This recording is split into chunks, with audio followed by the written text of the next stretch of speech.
తెలంగాణ ప్రభుత్వం దయచేసి మాకు ఈ అల్లమెల్లిగడ్డ మైక్ సౌండ్ నుండి విముక్తి కలిగించండి. పొద్దున లేస్తే సాయంత్రం దాకా ఒకరు అల్లమెల్లిగడ్డ సౌండ్, ఒకరు కూరగాయల సౌండ్, ఒకరు పాతింప సామాన్ల సౌండ్, ఒకరు స్టీల్ సామాన్ల సౌండ్, ఇంకా ఇలా ఎన్నో ఉన్నాయి.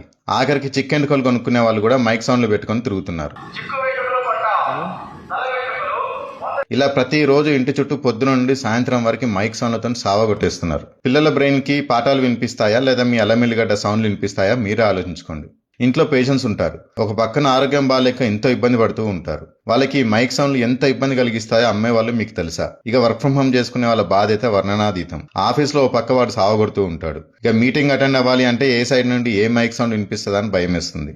అమ్మే వాళ్ళు మీరు కొంచెం మనసు పెట్టి ఆలోచించండి. మీ పొట్టగొట్టాలని ఎవరికీ ఉండదు. మీకు మీ మైక్ సౌండ్ ఒక్కటే కావచ్చు, కానీ మీలాంటి వాళ్ళు రోజుకి 20 నుండి 30 మంది మైకులు పెట్టుకుని ఇంటి చుట్టూ తిరుగుతూ సౌండ్లతో వాయగొట్టేస్తున్నారు. దయచేసి అర్థం చేసుకోండి.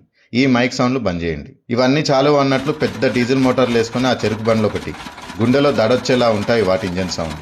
దయచేసి అందరూ ఈ వీడియోని తెలంగాణ ప్రభుత్వానికి చేరేలా ఈ వీడియోని ట్యాగ్ చేసి షేర్ చేయండి. కొంచెం ఈ మైక్ సౌండ్లు బంద్ అయితే చాలా విముక్తి పొందుతామని నా ఆలోచన. అంతకుమించి ఎవరు పొట్టగొట్టాలన్న ఆలోచన నాకు లేదు.